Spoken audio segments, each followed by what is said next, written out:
കേരള പ്രവാസി സംഘത്തിൻ്റെ 7ാമത് സംസ്ഥാന സമ്മേളനത്തിൻ്റെ മുന്നോടിയായി മാവൂർ മേഖലാ സമ്മേളനം മാവൂരിൽ സംഘടിപ്പിച്ചു. മാവൂർ കടോടി ഓഡിറ്റോറിയത്തിൽ വെച്ച് നടന്ന സമ്മേളനം കേരള പ്രവാസി സംഘം കോഴിക്കോട് ജില്ലാ സെക്രട്ടറി CV ഇക്ബാൽ ഉദ്ഘാടനം ചെയ്തു. കേരള പ്രവാസി സംഘത്തിൻ്റെ 7ാമത് സംസ്ഥാന സമ്മേളനത്തിൻ്റെ മുന്നോടിയായാണ് മാവൂർ മേഖലാ സമ്മേളനം മടത്തലത്തൊടി രാഘവൻ മാസ്റ്റർ നഗറിൽ വെച്ച് സംഘടിപ്പിച്ചത്. സീനിയർ മെമ്പർ മുഹമ്മദ് അഡ്വാഡ് പതാക ഉയർത്തിയതോടെ മാവൂർ കടോടി ഓഡിറ്റോറിയത്തിൽ ആരംഭിച്ച സമ്മേളനം കേരള പ്രവാസി സംഘം കോഴിക്കോട് ജില്ലാ സെക്രട്ടറി CV ഇക്ബാൽ ഉദ്ഘാടനം ചെയ്തു. മാവൂർ മേഖലാ പ്രസിഡന്റ് മൻസൂർ പാലശ്ശേരി അധ്യക്ഷത വഹിച്ച ചടങ്ങിൽ സ്വാഗത സംഘം ട്രഷറർ P മോഹൻദാസ് അനുശോചന പ്രമേയവും, മാവൂർ മേഖലാ പ്രവാസി സംഘം സെക്രട്ടറി CK ശിവാനന്ദൻ പ്രവർത്തന റിപ്പോർട്ടും, പ്രവാസി സംഘം അംഗം C രവീന്ദ്രൻ സംഘടനാ റിപ്പോർട്ടും, ശിവാനന്ദൻ സമ്മേളന പ്രമേയവും അവതരിപ്പിച്ചു.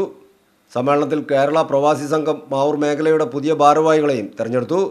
OK രാംദാസ് മേഖലാ പ്രസിഡന്റായും, PK സുനിൽകുമാർ സെക്രട്ടറിയായും, മിനി ചെമ്പയിൽ ചെറുപ്പ ട്രഷററായും തെരഞ്ഞെടുക്കപ്പെട്ടു. ഏരിയ സെക്രട്ടറി സതീശൻ, ജില്ലാ കമ്മിറ്റി അംഗങ്ങളായ സുലോചന, വിച്ചാവ, റഷീദ് ചാത്തമംഗലം, സ്വാസംഘം കൺവീനർ മഹേഷ് അഡ്വാഡ്, PK സുനിൽകുമാർ തുടങ്ങിയവർ സംബന്ധിച്ചു. News bureau, Mavoor.